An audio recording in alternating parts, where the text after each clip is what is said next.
¿Alguna vez te has preguntado si conoces realmente a tus vecinos? Dennis Rader, más conocido como BTK, llevaba una vida completamente normal. O al menos eso era lo que todos pensaban. Pero ¿cómo es que alguien así logra esconder un secreto tan oscuro durante décadas?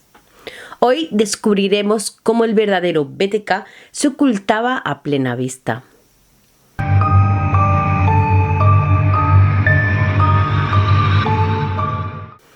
Su primer ataque fue contra la familia Otero, a quienes había considerado su primer proyecto. Todo ocurrió el 15 de enero de 1974, una fecha que marcaría el comienzo de una serie de crímenes terribles.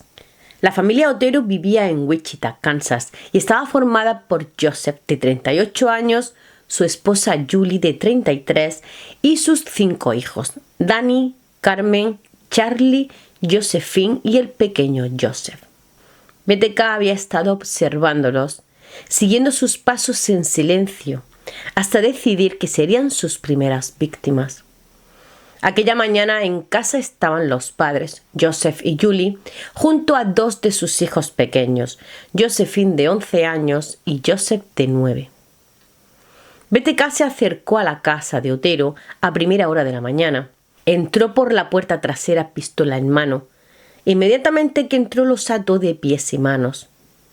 Los suplicios a los que los sometió empezaron siendo psicológicos. Rader simuló abusar de los niños delante de los padres, para después asfixiar al padre con una bolsa de plástico atada con cuerdas alrededor de la cabeza. Después llegó el turno de la madre, Julie, con quien se ante la aterradora mirada de los pequeños. Al terminar siguió con la pequeña Josephine hasta que se dio cuenta de que los padres todavía estaban vivos y volvió para estrangularlos. Como la niña tampoco moría, decidió subirla a la segunda planta y ahorcarla. Lo mismo hizo con el más pequeño de la familia. Tenía que cerciorarse de que todos estuvieran muertos. Cuando encontraron los cuerpos sin vida de la familia, recogieron restos de semen en el muslo de la pequeña. Una vez el cuerpo sin vida de la pequeña, Rader se mató sobre ella. El tercer hijo del matrimonio Otero, Charlie, fue quien encontró la dantesca escena en su hogar.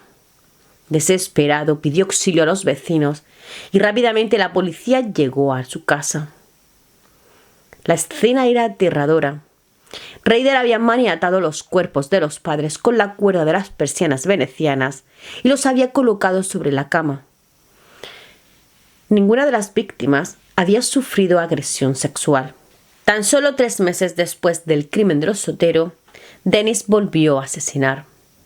Esta vez, las víctimas fueron Catherine Brinch y su hermano Kevin, quienes al entrar en casa se toparon cara a cara con su verdugo. Era la 1 de la tarde del 5 de abril de 1974, cuando los 2 hermanos entraron en la casa y se encontraron cara a cara con un hombre armado. El pánico se apoderó de ellos. Dennis le amenazó, diciendo que si no se callaban de inmediato, los mataría. Agarró a Kevin con fuerza y lo obligó a atar a su hermana Catherine a una silla. Luego se lo llevó a la habitación contigua e intentó estrangularlo con la cuerda. Rader siempre usaba máscara cuando asaltaba a sus víctimas, ocultando su rostro mientras sembraba el terror. Kevin, sin embargo, no iba a rendirse fácilmente. Se resistió con todas sus fuerzas, aunque Rader intentó con todas sus fuerzas acabar con él. No pudo aplicar suficiente presión para estrangularlo. Ante la imposibilidad de lograr su objetivo, Dennis disparó a Kevin. Pero esto no terminaría ahí. Rader, furioso y decidido a no dejar testigos, se dirigió a Catherine. Después de un forcejeo con su hermano, no pensó en dar otra oportunidad y la acuchilló en el abdomen. En medio de la confusión, Rader escuchó ruidos provenientes de la habitación donde había dejado a Kevin. Al acercarse, se dio cuenta de que el joven había logrado escapar, a pesar de haberle disparado 2 veces.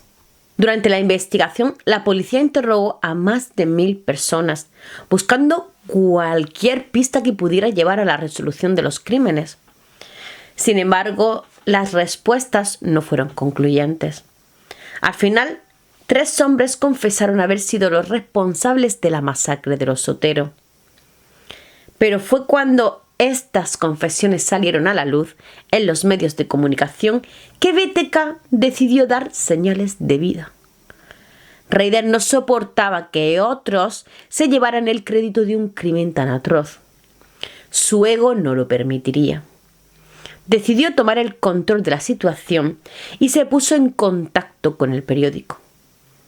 Les dijo que podría proporcionarles más información sobre el crimen de los Otero, pero solo si encontraban una carta que él mismo había escondido en un libro de ingeniería en la biblioteca pública de Wichita.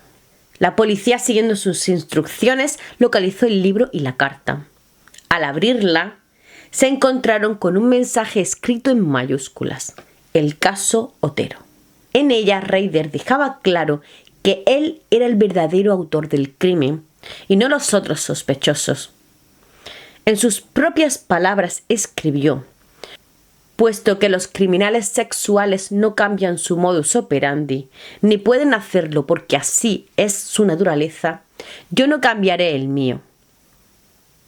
Las palabras claves para mí serán: átalos, tortúralos, mátalos.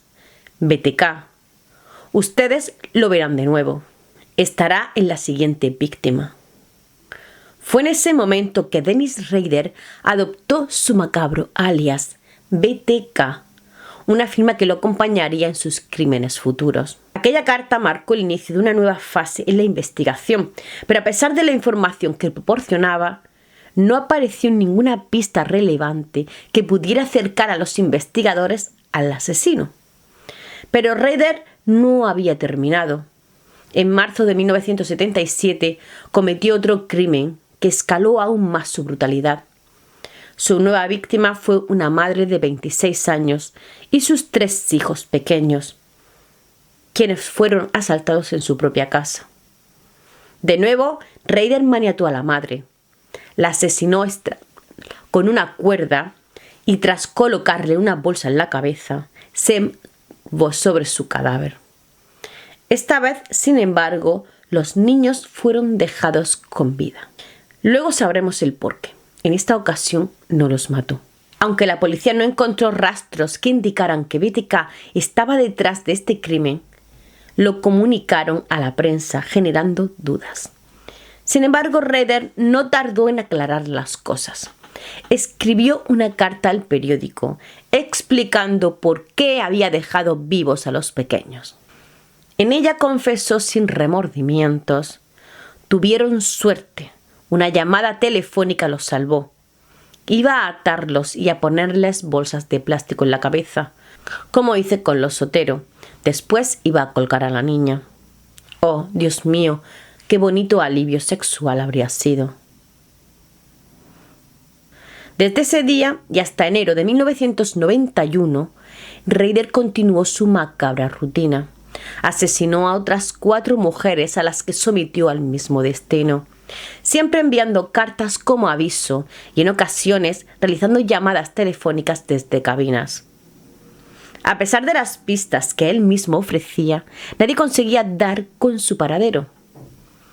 En uno de sus mensajes, Rader amenazaba con su incontrolable necesidad de atención mediática. ¿A cuántos tengo que matar antes de ver mi nombre en el periódico o algo de atención a nivel nacional? Necesitaba ser el centro de atención, que hablaran de él sin cesar, y si no lo obtenía, el gusanillo, como él mismo lo denominaba, lo impulsaba a matar de nuevo. Pasaron los años sin más crímenes, pero la necesidad de reconocimiento de BTK lo hizo reaparecer. No podía mantenerse en las sombras por mucho tiempo. Su vanidad lo empujó a enviar una nueva carta al periódico The Wichita Eagle, El remitente decía ser Bill Thomas Killman. Dentro del sobre, además de la carta escrita a mano, se encontraba el carnet de conducir de una mujer y 3 fotografías del cadáver de esta misma víctima. Las imágenes y el carnet pertenecían a su víctima, Vicky Wegerle, asesinada 18 años antes. En la carta, Ryder reivindicaba el crimen sin titubeos. La policía retomó la investigación recuperando la grabación de sus intervenciones previas para analizar nuevamente su voz. Se solicitó la ayuda de un experto en perfiles criminales y la historia del asesino comenzó a ser difundida por los medios. BTK finalmente había logrado lo que siempre había deseado: ser reconocido. Gracias a las pistas proporcionadas por él, se descubrió un archivo de Word incluido en un CD que revelaba el nombre de Dennis.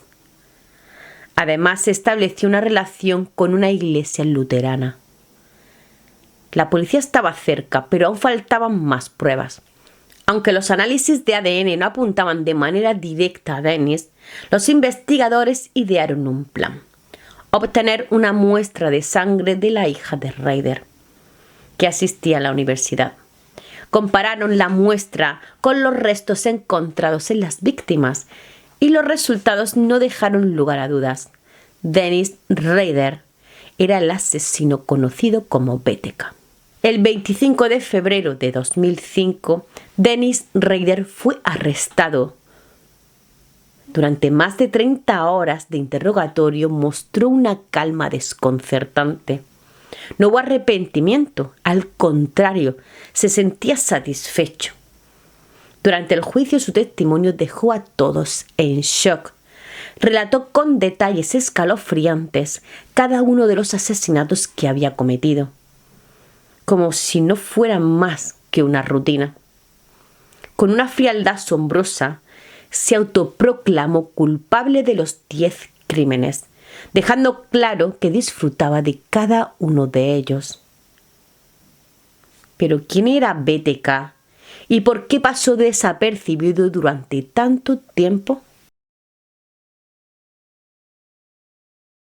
Dennis Ryder nació el 9 de marzo de 1945 en Pittsburgh, en Kansas.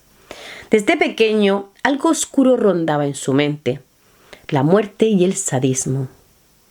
Fue el mayor de 4 hermanos, hijo de William Elvin Ryder y Dorothea Mae Cook. Creció en Wichita, donde asistía a la escuela de Riverview y más tarde se graduó en Wichita Heights High School. Era un chico callado, introvertido y lleno de complejos, en gran parte debido a una discapacidad en el lenguaje que lo hizo aún más retraído. Desde su niñez, Ryder comenzó a dañar animales como una forma de escape. Gatos, perros e incluso ratones eran sus víctimas, a las que desmembraba y mataba. Estos comportamientos lo marcaron profundamente, pero pasaron desapercibidos, como muchos de sus oscuros impulsos. Entre 1965 y 1966 asistió a la Wichita Wesley University y luego pasó 4 años en la Fuerza Aérea de los Estados Unidos, como técnico de aviación. En 1971, Ryder regresó a Kansas, donde se estableció en Park City. Trabajó en el supermercado Lickers IGA, en la sección de carnes, junto a su madre, quien trabajaba como contable.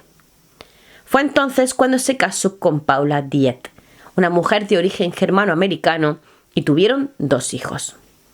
Su vida parecía normal, pero lo que ocurría en su mente estaba lejos de serlo.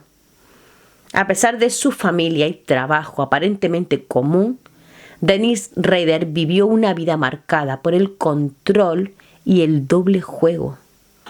En 1974 se unió a la compañía de alarmas ADT, donde se convirtió en un experto en seguridad, lo que le otorgaba acceso a los hogares de las personas que pronto serían sus víctimas. Ryder también obtuvo un título en justicia en 1979 y pasó a trabajar en una empresa dedicada al control de animales y otros problemas comunitarios, donde a menudo se le veía como una persona estricta y excesivamente entusiasta. Pero en la vida cotidiana, él también era objeto de quejas. Por ejemplo, una vecina lo acusó de sacrificar a su perro sin razón. Sin embargo, Rader nunca fue un objeto de sospechas. A sus compañeros y vecinos les parecía un hombre común, alguien que nunca levantaría una alarma. Y esa era su mayor ventaja. Mientras se presentaba como un hombre de familia, un trabajador entusiasta y un ciudadano respetable, las sombras de su mente seguían siendo invisibles para quienes lo rodeaban. Pero ¿cuándo comenzó todo esto? En 1973, después de ser despedido de su trabajo en el supermercado, Dennis Rader comenzó a fijarse en sus posibles víctimas. Fue en ese momento cuando nació el asesino BTK. Rader no solo comenzaba su carrera criminal, sino que en su mente nacía una figura que jugaría con la policía, con los medios y con la sociedad, mientras se mantenía completamente invisible ante todos. Después de ser arrestado, los agentes del FBI llegaron a la casa de Kerri Rawson, su hija. Al mostrarle su placa, el agente le preguntó si su padre era Dennis Rader. Kerri, preocupada, le respondió que sí, pero no pudo evitar preguntar ¿qué le ha pasado a mi padre? El agente le contestó con una frase devastadora. Ha sido detenido como sospechoso de 10 asesinatos. Rawson, que tenía 26 años en ese momento, solo acertó a balbucear. No puede ser. Había visto a su padre por última vez en Navidad. Recordaba cómo su abrazo lo envolvía en el olor de su colonia. Dennis Rader era un miembro respetado en su comunidad, presidente de la iglesia luterana de Wichita, líder de los Boy Scouts. Nadie sospechaba que pudiera ser un monstruo. Kerri lo recordaba con cariño, como su padre, con quien salía de excursión, con quien compartía momentos en familia. Pero ¿cómo podría ser posible que ese hombre, que para ella era un padre ejemplar, estuviera detrás de esos crímenes tan atroces? Su padre es el asesino BTK, le informó el agente. Las siglas BTK corresponden a las palabras bind, torture, kill, atar, torturar, matar. Un alias que él mismo se había dado y que lo inmortalizó en la historia criminal de los Estados Unidos. Dennis Rader es uno de los asesinos en serie que más tiempo permaneció en activo, 31 años, sin que nadie sospechara de él. Mientras Kerri, atónita, digería la noticia, el golpe emocional fue devastador. Pasó semanas en estado de shock, diagnosticada con trastorno por estrés postraumático, ansiedad y depresión. Hoy, con 45 años, sigue recibiendo terapia. En su Instagram comparte fragmentos de una Biblia subrayada y anotada y camisetas con mensajes de autoayuda. Pero en los últimos meses ha comenzado una parte crucial de su tratamiento: desenmascarar los crímenes de su progenitor que aún permanecen sin resolver. Siempre he querido ayudar, dice mientras se enfrenta a una de las tragedias más duras de su vida. Gracias a la colaboración de Rawson, se han reabierto 2 casos: el de Cynthia Kinney, de 16 años, estudiante de instituto de un pueblo de Oklahoma, y el de Shawa Garber, de 22, en Missouri, retenidas contra su voluntad, abusadas y estranguladas sin compasión. La firma de BTK. Y no se descarta que haya más. El modus operandi de este asesino era siempre el mismo: mujeres del vecindario o de pueblos cercanos, chicas del campus universitario, mujeres jóvenes. Los seleccionaba con una precisión escalofriante. Las vigilaba durante días, las estudiaba, las convertía en lo que él llamaba proyectos. Tomaba notas en su diario, detallando cada movimiento, cada respiración, cada gesto que realizaban. Atacaba con frialdad, como si estuviera llevando a cabo una actividad profesional, meticulosamente planificada. Entraba en sus casas cuando no estaban, cortaba el cable del teléfono y se instalaba a esperar. Una vez que ellas regresaban, ya no había escapatoria. El control total era suyo. Lo peor de todo es que disfrutaba con su poder. Se regodeaba, se complacía en su propio dominio. Y como si no fuera suficiente, le gustaba dejar pistas a la policía. Enviaba las cartas a los periódicos donde revelaba detalles de su vida personal, como que su padre había sido marine o que vivía cerca de las vías del tren. Unas pistas que parecían hechas a medida para alimentar su ego. Según su informe psiquiátrico, se trataba de un narcisista que reclamaba atención constante. Un hombre que se creía invencible. Pero esa misma soberbia, esa necesidad constante de ser el centro de atención, fue lo que finalmente lo destruyó. El orgullo de creer que nadie podría atraparlo, que su secreto permanecería oculto, fue su mayor error. El Dr. Jekyll recuerda que Kerry Rawson era un padrazo. Decorábamos el árbol de Navidad en familia y él se tomaba su tiempo para lustrar sus zapatos antes de que todos fuéramos juntos a la iglesia, de punta en blanco. Estaba tan orgulloso de llevarnos al altar. Luego vi por televisión que vestía la misma ropa durante el juicio. La pregunta que más le hacen a Rawson y que ella más odia es la que todos se hacen. ¿Cómo no se dio cuenta de que vivía con un monstruo? Si mi madre o yo lo hubiéramos sabido, habríamos ido corriendo a avisar a la policía. Mi madre no le habría hecho la cena durante 34 años a un tipo que ha asesinado a 10 personas. Pero como bien señala, casi siempre se comportó como un buen padre y marido. Los psicópatas, explica, suelen disimular muy bien.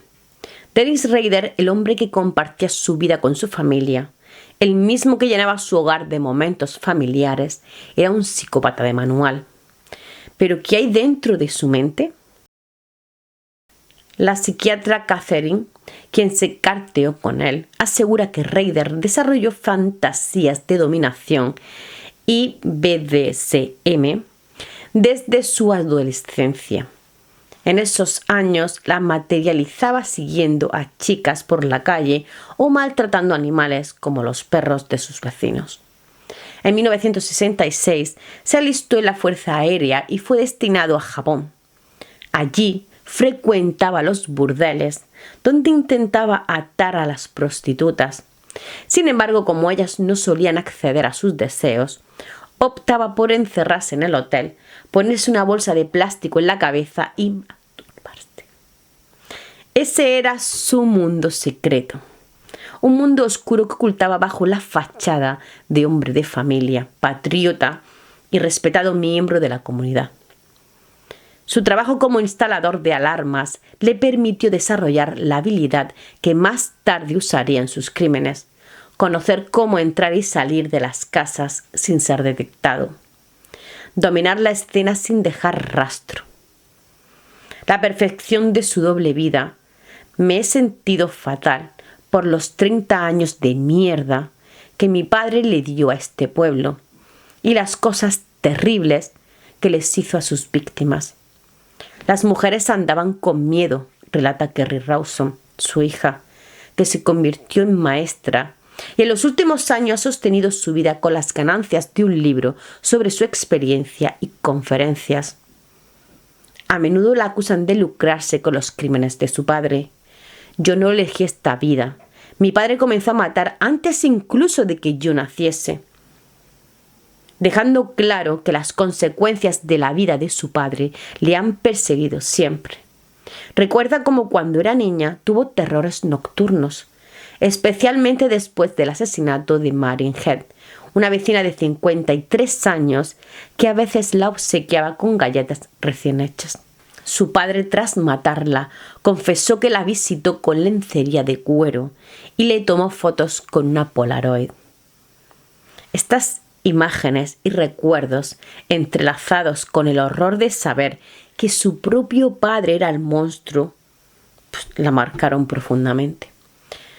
Ryder, Mr. Hyde, no era un asesino cualquiera. Era un hombre metódico. A sus crímenes los llamaba proyectos y sus víctimas casi siempre eran mujeres blancas de cualquier edad. Solo una vez, en su primer crimen con la familia Otero, los planes de Ryder fallaron.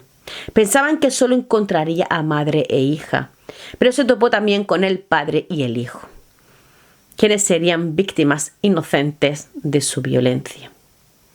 A lo largo de los años, Rawson se ha debatido entre el horror y el anhelo de perdonar a su padre. No importa lo que hayas hecho, eres mi padre y te quiero, le escribió una vez. Pero esos sentimientos de amor y perdón chocaban de forma brutal con la realidad del hombre al que conoció y vivió al lado. Ryder, además de ser un asesino, era un fetichista. Guardaba objetos personales de sus víctimas, como ropa interior y joyas. Un día Rawson descubrió que en el patio de su casa él había construido una casa en un árbol, había instalado un columpio, pero también se encontraron cuerdas y otros objetos para inmovilizar a las personas, enterrados en ese patio donde ella y su hermano jugaban. En 2003, Kerri Rawson se casó con su novio del instituto. Hay una foto de ella caminando hacia el altar, tomada por su padre, que con lágrimas en los ojos la acompañaba. Pero en ese momento ella comenzó a atar cabos. Todas esas noches que llegaba tarde a casa, porque decía que tenía trabajo, ¿eran sus noches de cacería? La terapia le ha ayudado a identificar otros abusos. Recordó cómo su padre le decía: serás fea y ningún hombre te querrá, si se tocaba un grano. También recordó cómo durante una excursión su madre se torció un tobillo y él comenzó a gritarle fuera de sí: nos has arruinado el día. Un día, durante una cena, cuando su hermano había regresado de la universidad, Ryder, en medio de una discusión, se abalanzó sobre él y lo asfixió hasta que su rostro se puso blanco. Kerri Rawson comenzó a comprender la profundidad de la manipulación de su padre, incluso después de su detención. No soy más que un hombre bueno que ha hecho cosas malas, le dijo Ryder tras reprocharle que no lo visitaba en la cárcel. Al igual que el Dr. Jekyll y Mr. Hyde, Ryder tenía perfectamente separadas las dos facetas de su vida. Mientras la fachada de buen padre y esposo permanecía intacta en su memoria, su otro yo, el asesino de proyectos, seguía acechando desde las sombras. Más tarde, Rawson, agotada por la constante invasión de su padre en su vida, solicitó una orden de alejamiento para evitar que siguiera escribiéndole y poder centrarse en la crianza de sus hijas. Sin embargo, tuvo que anular la orden cuando la policía la contactó con la petición de colaborar en la reactivación de una investigación sobre el caso de un adolescente de Oklahoma. Necesitaban su ayuda para obtener nuevas pistas sobre los crímenes de su padre. Rawson accedió a reunirse con él en 2 ocasiones. En el primer encuentro casi no lo reconoció. Es un anciano frágil de 78 años que va en silla de ruedas. No sentí nada cuando lo vi. Da la impresión de que se está pudriendo por dentro. La imagen de un hombre envejecido y vulnerable contrastaba con la figura imponente que había sido en su juventud. Pero la crueldad que había sembrado no se desvanecía con el paso del tiempo. Durante esas conversaciones, Rawson trató de preguntarle sobre sus proyectos de antaño, evitando usar la palabra asesinatos. A veces discutimos, pero en el fondo le encantaba verme. Aprecia que me haya tomado mi tiempo para estudiar sus crímenes. Si ve que no domino un tema, deja de hablarme. Así que procuro hacer mis deberes, relata Rawson. A través de estas interacciones, BTK recobraba el control de alguna manera, alimentando su necesidad de atención y admiración. Para un ególatra como él, el hecho de que su hija se interesara en su retorcida historia y los medios y las autoridades volvieran a poner el foco sobre él era de alguna manera un triunfo póstumo. Yo solo quiero encontrar las piezas que faltan en el rompecabezas y dar respuesta a las familias que llevan décadas de duelo. El 18 de agosto de 2005, el tribunal dictó sentencia contra Dennis Rader, más conocido como BTK, imponiéndole 10 cadenas perpetuas consecutivas, sumando un total de 175 años de prisión. Rader sigue cumpliendo su condena en prisión, donde a pesar de la gravedad de sus crímenes, ha continuado ejercitando su necesidad de control y manipulación. El perfil psicológico de Rader muestra la complejidad de su mente y el terror que pudo haber generado en su comunidad, mientras que Kerri Rawson, al final de su proceso de perdón, se enfrenta a la dura realidad de ser la hija de un monstruo, pero también a la capacidad de seguir adelante y a encontrar su propio camino en la vida, sin permitir que el legado de su padre defina su existencia. Si has llegado hasta aquí y te gusta lo que hago, no olvides suscribirte, darle un like y compartir el vídeo para que más personas se unan a nuestra comunidad. Después de todo lo que hemos descubierto, ¿es posible perdonar a alguien como Rader? ¿O hay crímenes que nunca podrán ser olvidados, ni siquiera con el paso del tiempo? Déjame tu opinión en los comentarios, me encantaría saber qué piensas. Gracias por acompañarme y recuerda respirar profundamente y no cometer crímenes. Hasta pronto, misteriosos.